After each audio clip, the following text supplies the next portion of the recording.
Hello there, ladies and gentlemen, gamer boys and girls, welcome back to the pod. So Spooktober just kicked the door in, it is time for the scary stuff, and Halloween is just around the corner. It is time to see if Humble has leaned into the spookiness or not. So without further ado, let's talk about Humble Choice October. Take a French archaeologist, put her on a plane to an African dig site, crash her plane somewhere in Algeria and wipe her memories.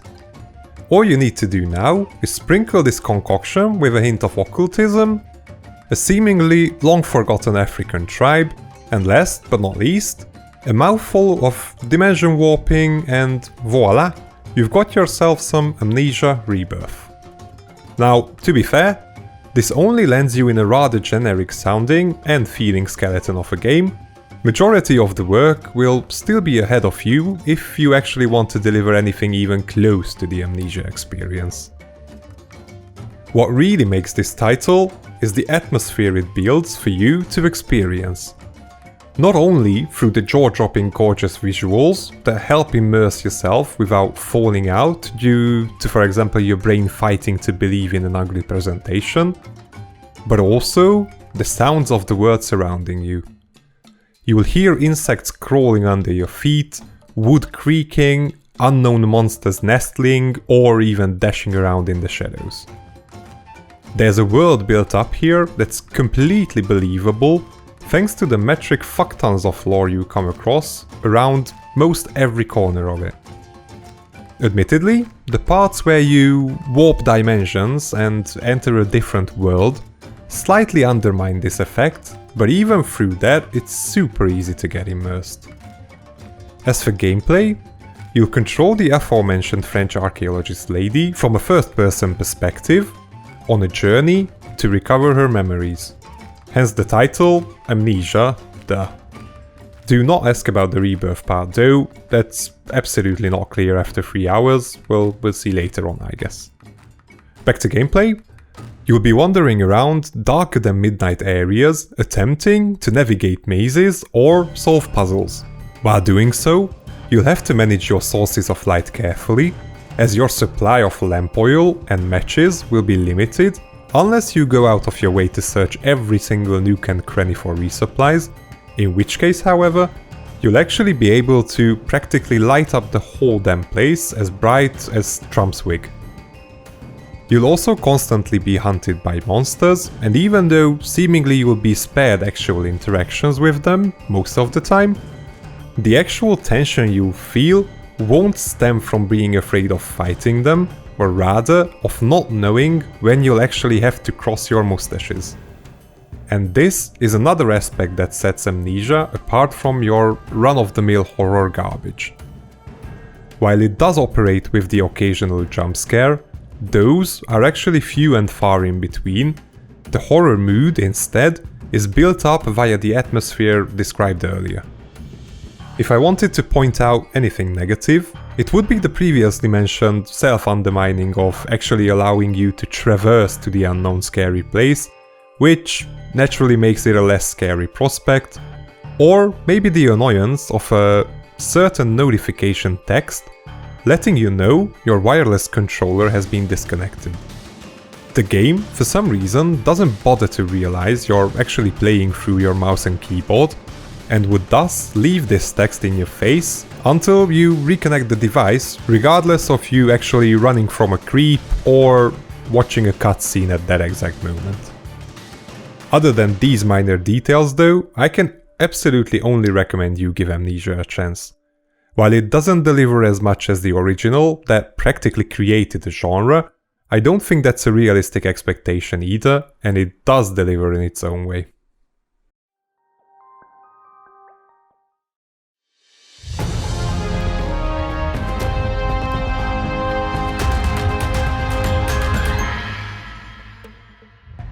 "112 Operator." The Polish studio Jutsu Games already introduced us to a similar game, 911 Operator.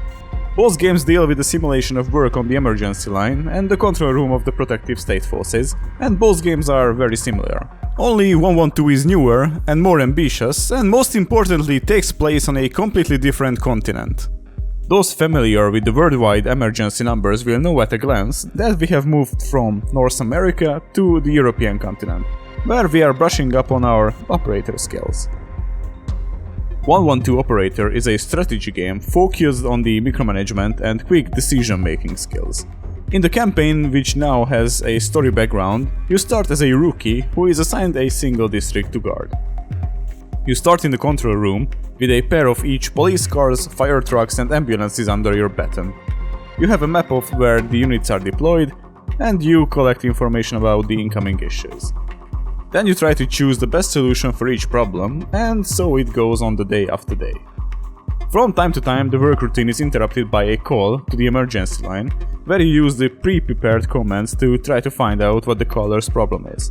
However, it is not as easy as it seems at first glance to distinguish between a prank caller and a person in need. Dozens of these voice events are prepared, and successfully biting through them is the most delicious spice of the whole game. And I'm not gonna lie, there were several times when I royally fucked up and, well, literal train wrecks happened. Phone calls are not everything, however. You'll also have to navigate the map and control your units through it. The game has an active pause function, and thank God for it. Being able to stop time and think about the next steps is something that has saved my neck countless times. The game throws you one problem after another, and orienting yourself on the map is sometimes a completely unsolvable task. If even real crisis workers have to work in such chaos, well, I'll take off my hat. During the phone calls, however, time cannot be stopped, and many times during the crisis call, the whole map fall apart after a rush of new cases, and when I started dealing with them, another impatient caller was waiting for me on the line with his problem. It may not even be possible to manage everything perfectly, so some partial failures should not surprise or discourage you while playing. The map itself is a very interesting game element. Gradually more and more areas that you are in charge of open up to you, increasing both the difficulty and the degree of chaos caused by the accumulating events. The map is 2D, on which the units move, however when zoomed in it transforms into a 3D model full of alleys, and this is perhaps the biggest weakness of the whole game. In the third dimension you can also see possible congested roads, columns, which will make it difficult for you to get to the problematic area. And also the map will occasionally just jump to wherever it pleases, leaving you trying to piece together what you're looking at and whatever the hell is going on. In addition to congested roads, players have to get used to another type of problem, and that is natural influences. Checking the weather forecast before the start of the shift often paid off for me. In the game you have to react to the threats of floods, heat, snow, but also tornadoes, and there are also terrorist attacks that can make a real mess of the city. During working days, your superiors give you partial tasks. One day you have to watch for mentions of a killer, other times you catch drug sales. At first it looks like a nice diversion, but during the shift itself, focusing on the goal is almost impossible. The game simply spews one problem after another, and prioritizing one thing over another can be an unsolvable task. But if you don't complete the mini-tasks, the boss will give you an email overview, which is a little frustrating, when despite you doing your best, he still beats you up. There is a great variety to the units the player can control. I was greatly surprised how the devs handled this part of the game. Each vehicle has a precisely determined number of slots for rescuers and rescued or arrested. Every rescue worker then has different statistics. One can drive better, the other can shoot, and the third can heal. In addition, you can choose new equipment for individual professions during the game. However, each unit can carry only one item, and finding the right combination of items for each car is a decent alchemy. The variability of the rescue corps is great, but there are also things that I didn't really like. I already mentioned the unfortunate 3D map. There is also the case of the user interface. I really dislike how opening all the tabs needed to operate the shift. I could hardly see the map, and you really can't run the police and the ambulance blind. It also took me a long time to figure out where to find stuff. Longer than would have been necessary. Because the developers do not explain twice which situation calls for which. Rather, they throw you into the deep and make you discover it all for yourself.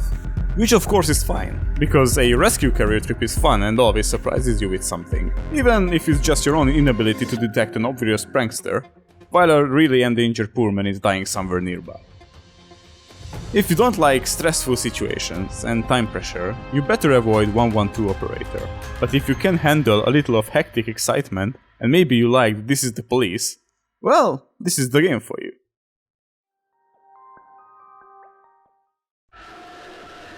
Garage is effectively a top-down twin-stick shooter set in a horror atmosphere that wants to place you in one of those B-movies with a non-important plotline, endless shouting and limitless gore.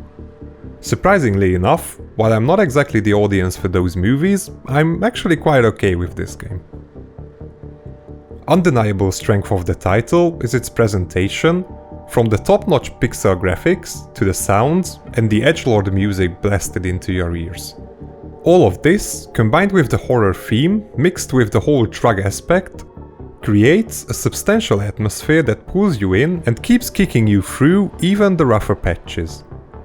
With that being said, I'm currently roughly halfway through Garage, and somewhere around level 7 of 12, the strong horror vibe took a strong turn into constant shootouts with soldiers instead of monsters, and for me, that definitely marked a drop in my enjoyment, so I hope it'll soon return to where it started off.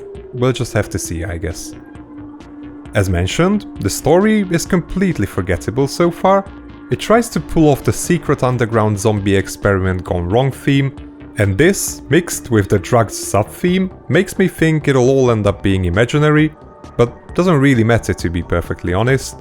Not even the game takes the story seriously, it's really just there to tie the handcrafted levels together and give you some vague purpose to keep going. Gameplay itself was enjoyable so far, there's a decent variety in both enemies and weapons, and even more importantly, they are also paced well, injecting something new to play around or against every so often.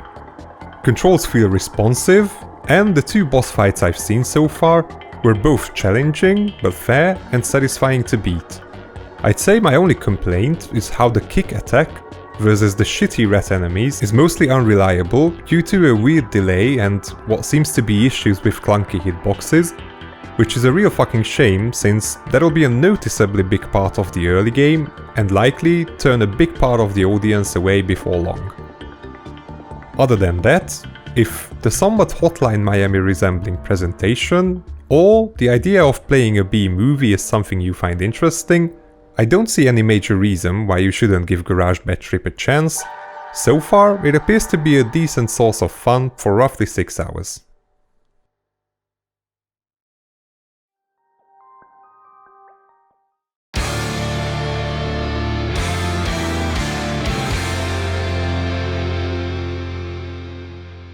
Black Future. 18 minutes. That's how much time you have to finish Black Future 88. To get to the top of the tower called Skymud.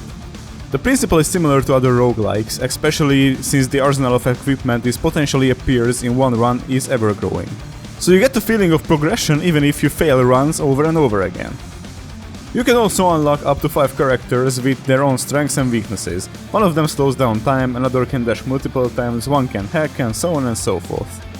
Whenever you get upgrades, you can always choose between several. However, particularly strong improvements also harbor notable dangers.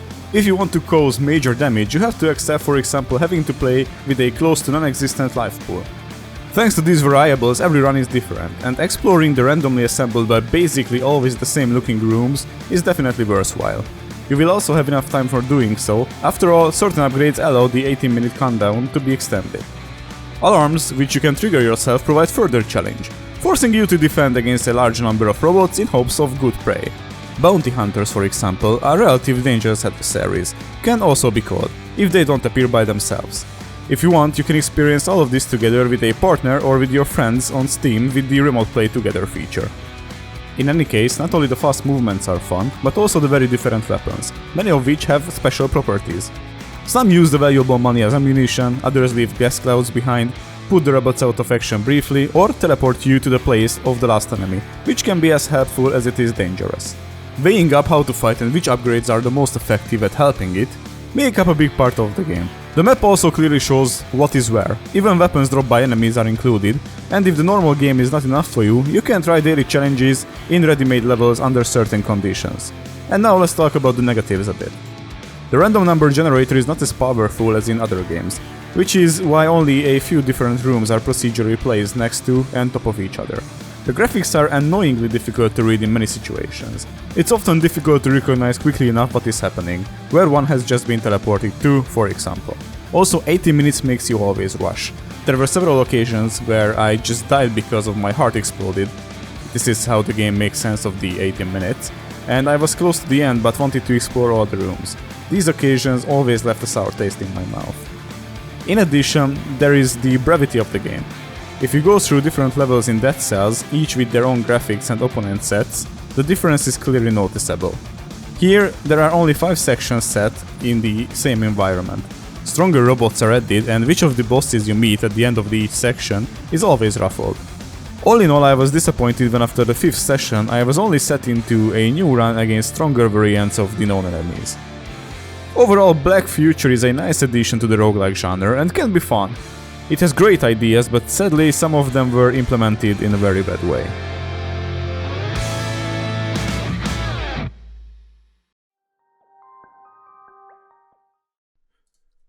Guts and Glory is this month's effortless garbage packed into the bundle, raising the question whether there's even anyone at Humble curating these titles, or they just come from a random generator.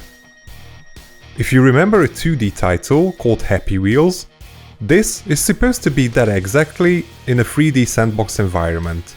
Pick a rider, navigate them through a deadly course filled to the brim with traps and obstacles as fast as possible, and compare your time to everyone else all over the planet. Unfortunately, going 3D adds absolutely nothing as the world is hideous. At the same time, steering is practically non-existent, leaving you in constant frustration. Physics is just as crappy, but at least the music is cheerful, I guess. At the end of the day, what you're left with is an ugly looking sandbox for you to run different vehicles and drivers into death traps for the sake of enjoying gore with shitty graphics. Disclaimer where it's due, I actually haven't tested this title for 3 hours. 2 was more than enough for me to see the vast nothingness Guts and Glory has to offer, and make an educated recommendation for you to avoid paying a single penny on this game. Personally, I wouldn't play it any longer, even if I was paid to do so.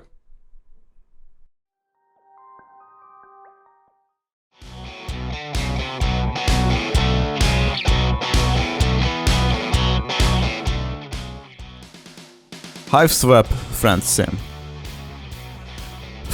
Buckle up, kiddos, it's gonna be a good one. Looks like whenever a visual novel from the Homestuck Hiveswap series drops in the bundle, somehow it finds its way to me to be tested. Let me preface this by saying that I liked Hiveswap and I enjoyed my time with it. And I really don't have any problems with Hiveswap or the early Homestuck series.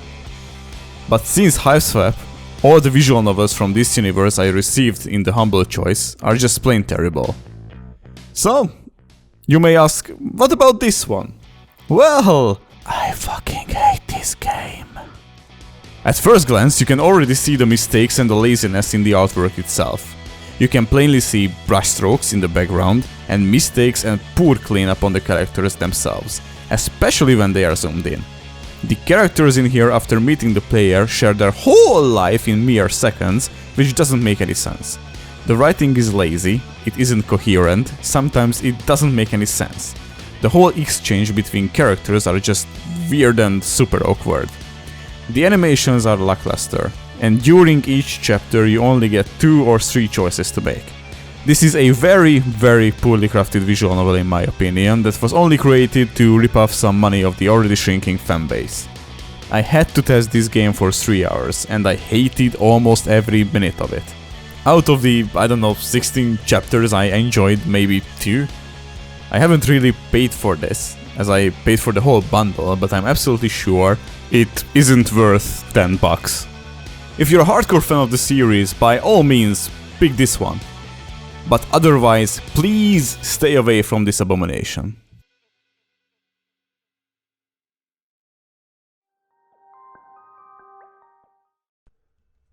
In this top-down, turn-based tactical shooter, you take on the persona of John Wick, professional action man, once again attempting to clean up a crime organization by killing everyone involved.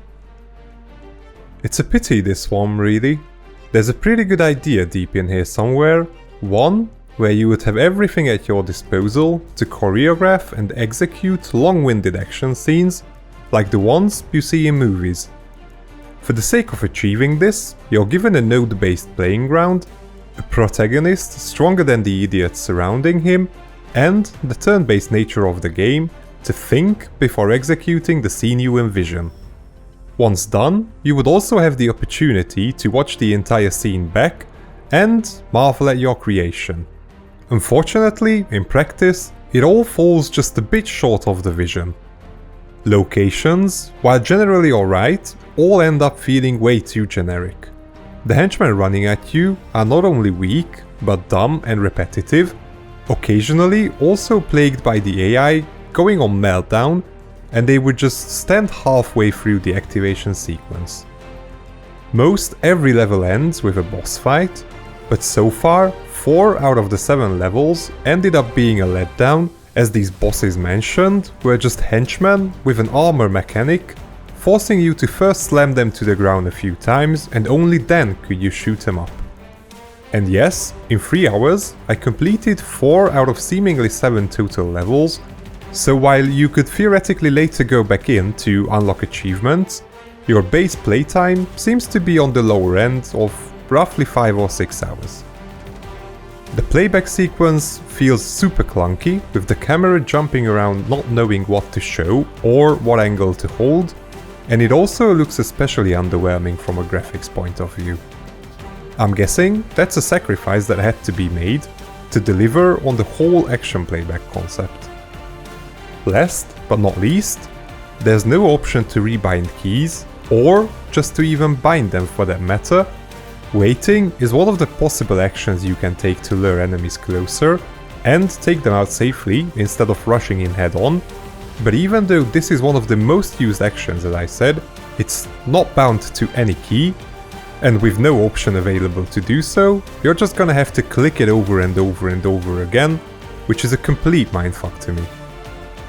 I really don't want to bash on this title any further though, as I said earlier, this one is a pity. If only the whole action playback concept would have been scrapped from the get-go, and all that resource could have instead gone into tuning the presentation, adding further enemy variety, and moves that are actually useful, this title could have ended up being so much better.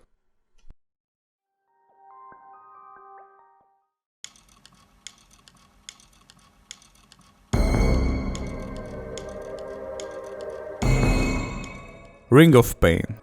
On the surface, this card game that has some elements of roguelike games is nothing to be excited about. The genre is already overcrowded, and the top spots have rightfully been claimed by titans like Slay the Spire and Griftlands, that V has reviewed not too long ago. Ring of Pain, however, does not hold back and deservedly earns its place among the greats, because at its best, it's a new distillation of what makes this game so fun. Choices. Sitting down, you're likely seeing this game will simply take a form of drawing a hand, playing set hand, advancing and improving the cards, but Ring of Pain doesn't care that you have a hand or even a deck of cards for that matter. It's all about you, your decisions, and your success depends on what you do with the cards placed in front of your face. You may get persistent gear and buffs, but ultimately the individual cards are each a decision point to consider. And the choice isn't always easy. Ring of Pain plays out in, you guessed it, a ring of cards, where these are randomized and you can, at any given point, see 2 of them at a time. You have no cards of your own, you'll have to make choices depend on what is to deal to you. Enemies come in the form of cards that will attack you. You can try to attack first, based on your speed stats, sneak past the enemy with the possibility of taking a hit, or if the card next to the enemy is something else completely, you can sneak that way without being noticed. Each circle has at least 1 or 2 exit cards to push you deeper into the dungeon, presenting you with a set of number of cards or great perks to choose from. The whole thing amounts to feeling like you're on a fast dungeon crawler treadmill, with you running, dodging, fighting and drinking potions as fast as you can. Each card is perfectly detailed, so you know exactly what to expect before clicking on it. If it's about to attack, you will see the damage translated directly into the health bar. If it's a buff, that will also be shown. The items will show the space they will be equipped in. It's all simple.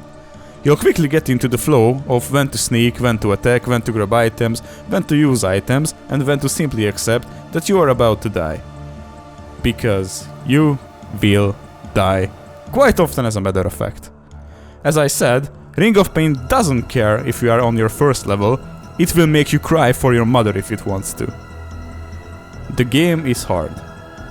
My favorite failure was landing in a side room with the scary old thing you see on the cover of the game. I didn't realize it because I was so pumped to move fast. I clicked on the owl with an attack instead of talking to it. It didn't even scratch the owl, but it one-shot me without a blinking eye. Since Ring of Pain knows that death is the likely outcome, it wastes no time letting you start another run, following a swift glimpse of all the new cards you've unlocked, enabling them to show up again during later runs. Other confusing bits will also be learned through trial and error, like which enemy will chase you, why another one eats its fellow monster friends, and how some of the effects are working. But these are just tiny problems you will easily see past. All in all, Ring of Pain is a fairly different take on the card game genre. While it's not perfect, it is without a doubt an outstanding representative of its kind. So if you are into this genre like me, grab this game.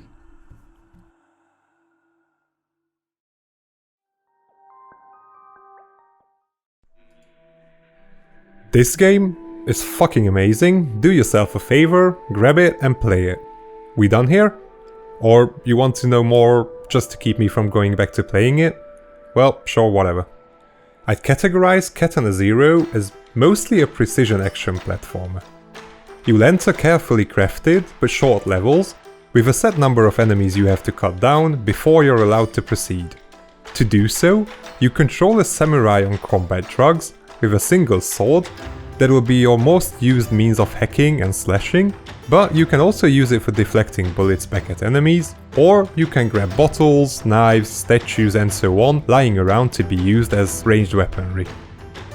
The reason I referred to the game as a precision action platformer is that you're a one-hit kill, so unless you have a solid plan of action or godlike reflexes, you're likely going to end up pate. Okay, that's not entirely true though.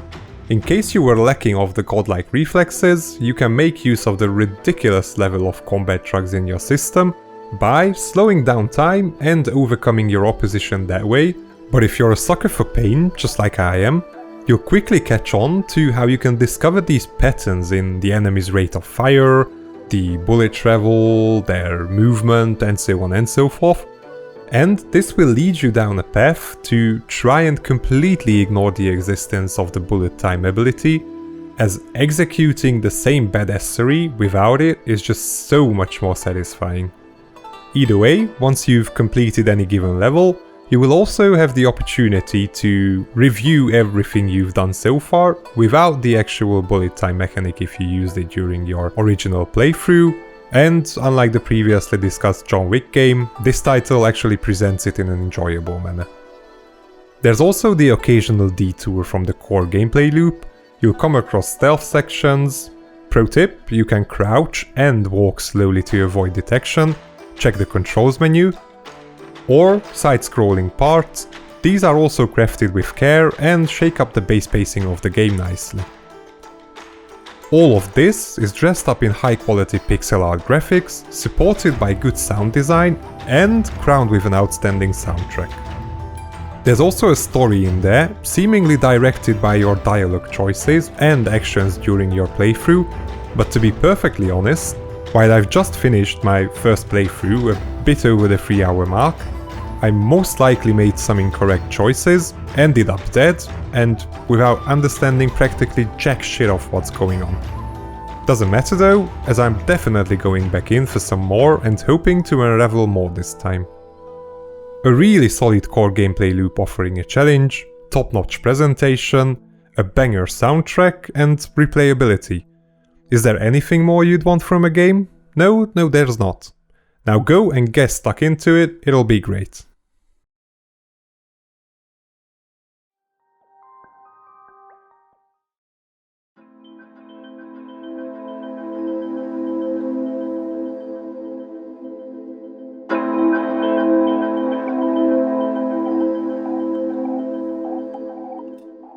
Syberia 3.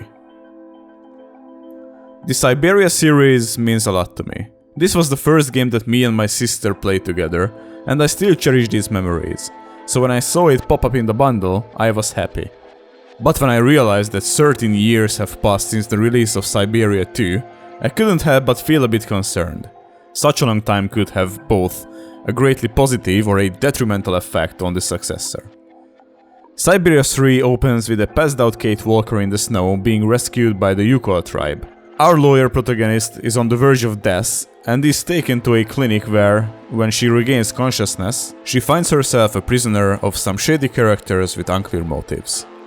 This marks the beginning of her journey to freedom first, then to help the Yukon with the migration of the snow ostriches, then something else once again, but I don't want to spoil anything, so I will show no spoilers in the video after the second hour of the game. Just looking at the narrative of Syberia 3, there wouldn't be a single doubt we are faced with an excellent title. Sokol, the writer, has not lost his ability to describe fascinating and richly characterized worlds. For example, the Yukon market is a small masterpiece, and has directed the entire title with great wisdom, despite some drops in the quality of the script, particularly with some characters.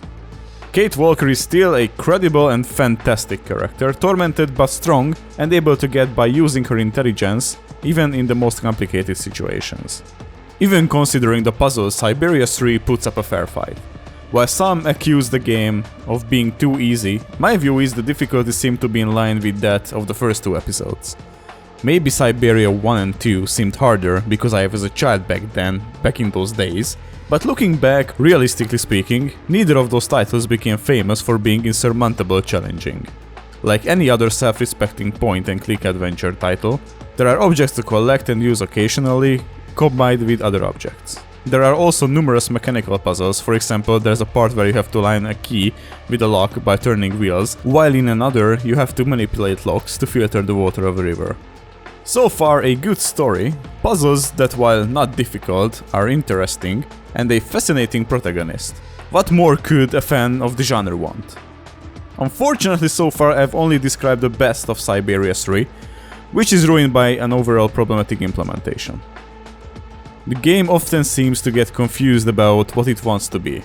It was probably designed as a classic point-and-click adventure, but the need to make it playable with controller has led to the creation of a Frankensteinian interface that just asks to be hated from the beginning to the end of the adventure. The game recommends using a controller, but in reality, even this is not a completely satisfactory solution. The player directly controls Kate Walker with the WASD keys or with the left analog stick. The movements of the lawyer are related to the camera that frames the action and change accordingly. However, the whole system becomes extremely cumbersome when it turns out that Kate can only see the interactive objects she has in front of her, and that, if there is more than one, you have to select them with small movements or by rotating the frame. The latter doesn't always give the desired result, so don't rely too much on it. Unfortunately, even after mastering the interface, its weight is felt, because some of the actions are better with controller, while others with mouse and keyboard. For example, the management of said mechanical puzzles. The result is that I had to play alternating between the two according to the situation. While the first and second installment of the series featured an intertwined storyline and are best enjoyed if played in sequence, the latest episode tells a self-contained story. To each their own, but personally I wish it followed in the footsteps of the predecessors. Sadly, the issues don't stop here. Other obvious problems are present as well. For example, the lip sync is catastrophic. The optimization is not exceptional, some scenes are not perfectly framed, and some situations are not synchronized as they should. Individually, these might be all small problems, perhaps even irrelevant for many, but getting to enjoy all of them at once and top of the tragic interface, they pile up fast and leave a decidedly negative impression behind.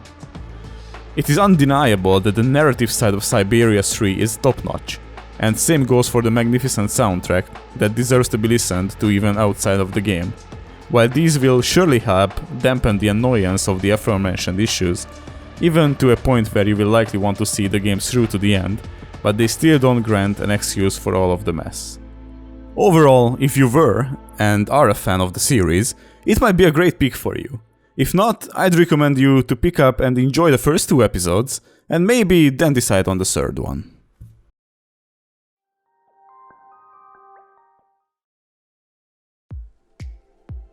Allow me to introduce Humble Choice's latest bi-monthly, or well rather quarterly couch co-op party game, Tools Up. In February, we took on the role of movers in Moving Out. May gave us an opportunity to cook in Cook Serve Delicious, and just 2 months ago, we were cleaners in Space. Now, we renovate houses in a similarly cartoony looking job sim, either diving in alone or bringing up to 3 other players. Gameplay won't surprise anyone. Pick a level, discover your task list, keep an eye on the timer ticking down on you, and execute. You'll remove and replace tiling, paint walls, or apply wallpaper. Your life will be made a tad bit more difficult by hazards, for example ice, or the fact that you're expected to keep the place clean. There are a few enjoyable additions. Having to use the same bucket for cleaning, grouting, or other tasks makes it a bit more hectic, for example. Or, as another example, how you have to first mix and apply glue to the walls, and then hurry up applying the wallpaper before the glue goes dry. Mechanically, I don't necessarily enjoy how needed supplies arrive mid-level, but I appreciate it gives a somewhat more realistic feeling, low-key imitating the business of renovating. During one of these deliveries, the random worker bloke actually showed up with a roll of carpet we didn't even need to install. That was a funny little moment, admittedly. Unfortunately, all these little instances of cuteness or fun are completely undermined by the garbage tier controls and the mind-boggling, stupid fucking design decision of denying the option to rotate your camera unless you're holding the floor plans in hand. I kid you not, in a game where you're expected to paint walls that you cannot even see without camera rotation, you can't just rotate. You first have to go to a certain location, pick up an item, and then you're allowed to do so. Further to this insult, the throwing mechanic is pretty garbage as well, and interacting with different objects can occasionally get clunky as well. All of this adds up into a mind-melting, rage-inducing experience on level 6, where your supplies, instead of being delivered to you, are floating around in a stream of water around the house, and you're expected to go in, grab them, and throw them onto the terrace. This would admittedly be a creative idea to shake things up if things actually worked properly. Instead, I legitimately spent 20 straight minutes of my life picking up the fucking bucket of teal paint and attempting over and over to throw it, but every single time it would just fall right back in the water, seemingly bouncing off of an invisible wall. To add further insult to injury, if I wasn't fast enough grabbing and throwing the other items, they would pile up slowly but surely, and, in a similar manner, they would push me off screen, as mentioned, without a fucking option to rotate my camera and see what's happening. If I wasn't testing the title for this video, I would have uninstalled and asked for a refund right then and there, as that level alone raises serious questions about whether anyone even bothered to playtest this game before release.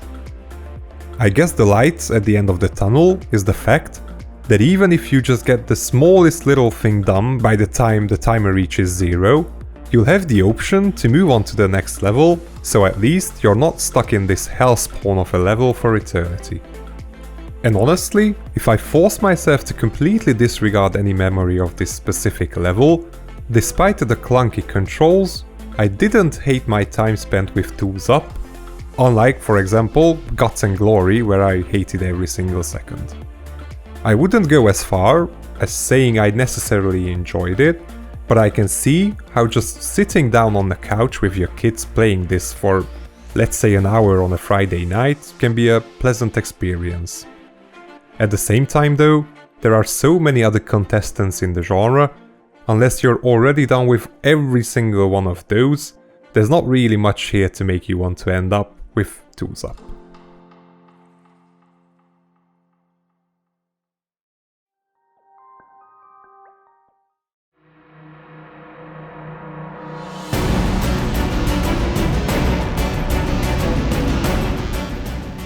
The Textorcist, the story of Ray Bible, is a fun indie game that brought me back memories of the Texting of the Dead game. We play an old, disenchanted private exorcist, Ray Bible, who is struggling with the rampant corruption that winds through the streets of Rome.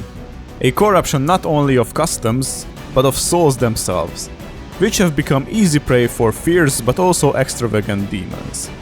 The protagonist, however, is the perfect man to restore order in the streets of Rome.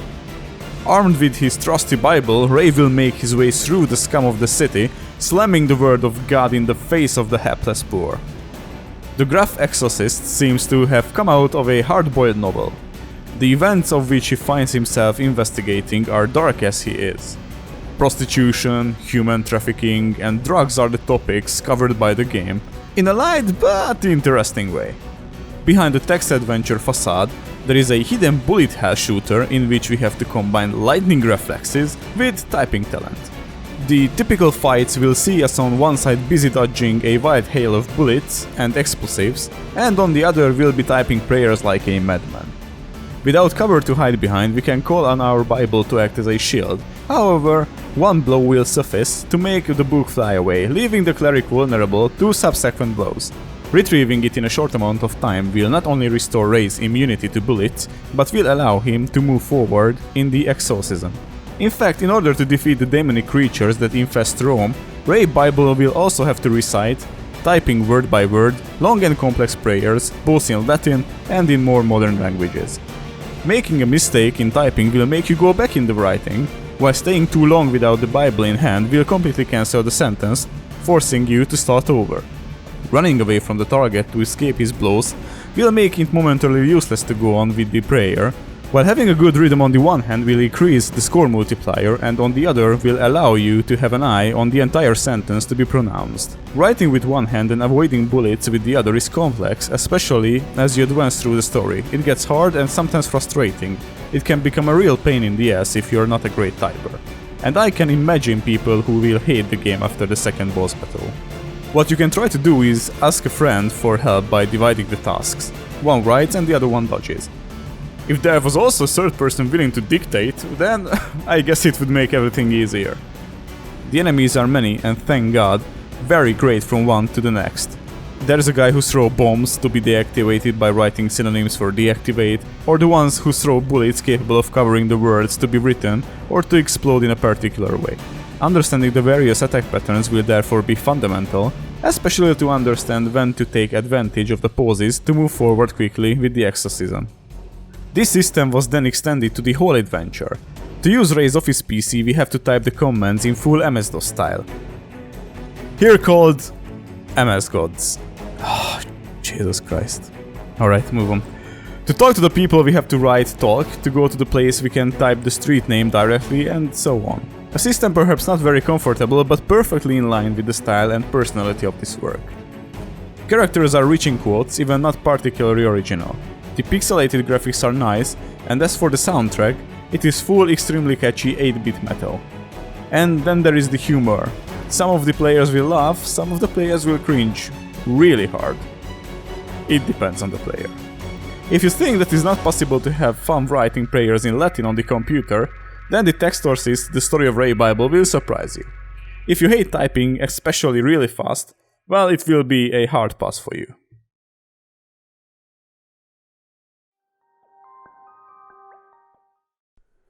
I don't know about you guys, but personally, I was definitely expecting way more horror/thriller titles from an October bundle.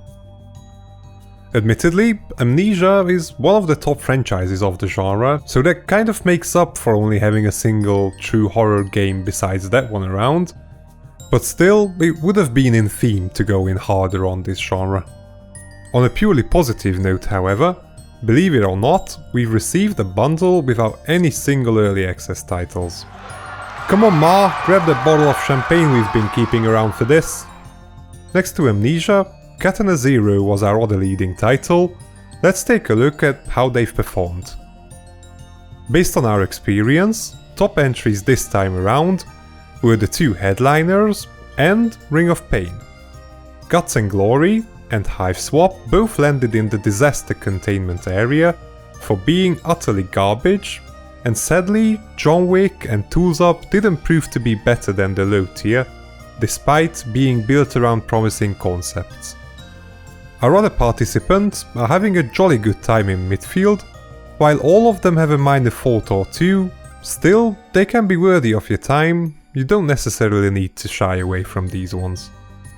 A total of 21 points out of the maximum 36, to my greatest surprise, October ended up being our lowest rated package so far this year.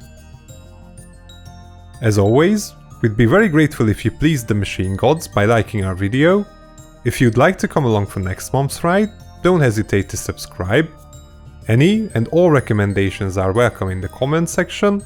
Don't forget to stash up on candy for the trick-or-treating ghost is out there, and we'll see you again next month.